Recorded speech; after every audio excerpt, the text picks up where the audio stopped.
Kırgız Respublikası kaçandır жақсы жолға түшөбүз. Мен ойлойм, мен үчүн, сиз үчүн, баарыбыз үчүн Кыргыз качан идеал болгондо, мен ойлойм, Кыргызстан бир чырайлуу мамлекетке айланат.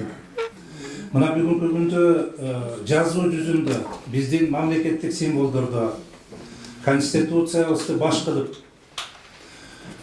туубузду алсак, гербти алсак, даже гимнде дагы биз ата бабабыздын наркын, салтын улантып, сактап, урпактарга жеткиребиз деп, ошо баарында, ошол баардык мамлекеттик символдордо өзүнө камтыганда, мисалы туубузду алсак, күндүн 40 нуру болуп, Кыргыз мамлекеттин кылымдан кылымга сактап келген Кыргыздын 40 уруусу жазылган.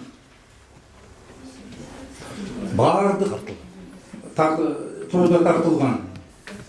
Бирок эмнегедир биз ошол ата бабабызды салтын, наркын жана башка бизге мурас кылып калтырып кеткендерин мындай сөз үчүн айтабыз, бирок ишке келгенде биз тескери кылып атабыз да.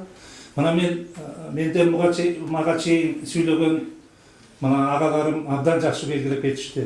Мен ушу агаларымдын сөзүнө кошулам. Бизге батыштын дагы өзүнүн идеологиясын, түштүк батыштын идеологиясын дагы мына буга чейин тартуулап келишти. Бирок биздин мамлекетке алар жашап, бизге чоң жетишкендиктерди, жакшылыктарды алып келе алган жок. Мен айтайын дегеним, мына бүгүн убакыт келип жетти. Кыргыз Республикасынын идеологиясын, мына жаңы идеологиясын, 30 жылдан кийинки келечектеги идеологиясын, мына жалпы элдин катышуусу менен, оңдун, солдун катышуусу менен, баардык коомдук саясий күчтөрдүн катышуусу менен, урматтуу Дастан Исламович айткандай, бир чоң курултай уюштуруп, ошол жерден сунуштарды алып, ошо элге сиңип кеткен идеологияны жаратышыбыз керек да. Ал идеология өзү эле айтып турат, кандай болуш керек. Мына бизде ата бабабыздан калган каада салттарыбыз, мына азыр уш жерде мына байкелерим, эжем, мына жүрөгүнөн чыккан сөздөрүн айтышты. Бүгүн Кыргыз каяка бараткандыгы тууралуу. Мына ошол ата бабаларыбыздын салтында качан эле ошол биздин кыздарыбды бетин жаптырып паранжы кийгизиши эле. Кыргыздын кыздары эркек балдар менен чогуу ат чабышып, жаа тартышып кенен жүргөн. Мына биздин каада салт бул дагы. Мына ушулардын баарын эске алсак, буюрса ойлойм, Кыргызстандын келечеги, биз ушул өзүбүздүн ата бабадан калган салттарды, нарктарды эле ошонун негизинде идеология жазсак, биз эч качан жаңылышпайбыз. Мына буга чейин 30 жыл ары чайпалдык, бери чайпалдык. Мына бүгүнкү мамлекетке келип жеттик. Мына мен дагы бир мисал айткым келет. Урматтуу Накен Касиевич айтып кетти. Мына бизде Ассамблея народа Кыргызстана деген бар.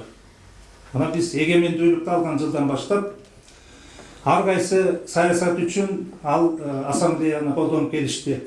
Мен муну айтканга акым бар. Себеби мына 2-4 жылдыкта мен шайландым, ошол советтин мүчөсү болуп.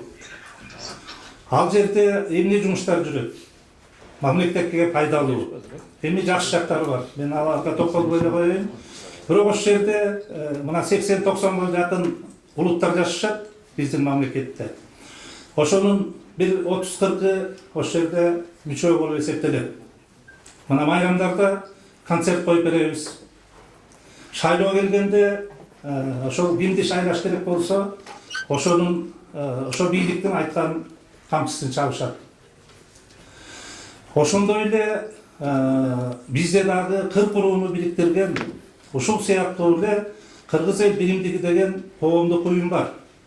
Экөөнүн юридикалык жактан айырмасы жок. Ассамблея бүгүнкү күнгө чейин 30 жылдын ичинде бюджеттен акча алат. Офистери даяр. Ал жерде эмне жумуштар болот? Ал жерде бизнестен бөлөк мен жумуш көргөн жокмун. Ошол жерге чогулушуп алып, бизнес кылышат да. Мына Кыргыз Эл Биримдиги 40 урууну бириктирген эмне кылып жүрөбүз? Биз көчө-көчөлөп жүрөбүз. Убагында президенттер ошо 40 урууну көтөргөндөрдү секага коюп ат коюш керек дегенге чейин барышканда.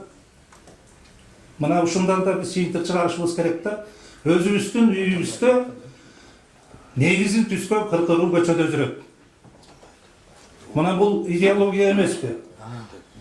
Мына ушуну биз ошо 2006-2007ден бери көтөрүп, мына бул жерде отурган Дастан Исламович баш болуп, мына биздин гос секретарыбыз Чолпонбек Абыкеевич болуп биз көтөргөнбүз.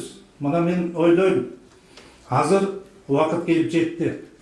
40 урууну көчөгө койбой, 40 урууну бөлөк Кыргызстанда жашаган бөлөк улуттардын өкүлдөрү менен аралаштырыш керек. Ошол бөлөк улуттун өкүлдөрү 40 уруунун тегерегине чогулуш керек. Анан ошондо бир кыргыздын идеологиясы болот. Ошондо бир кишидей болуп, келечекке карап, келечекке жол чабабыз чогуу. Өзүнчө эмес. Бийликтин указаниясы менен эмес. Ошол жерде мисалы орустар, өзбектер, ошол эле оң канат, сол канат ичкиликтердин өкүлдөрү менен чогулуп бир саясат жүргүзсө эмне жарашпайбы?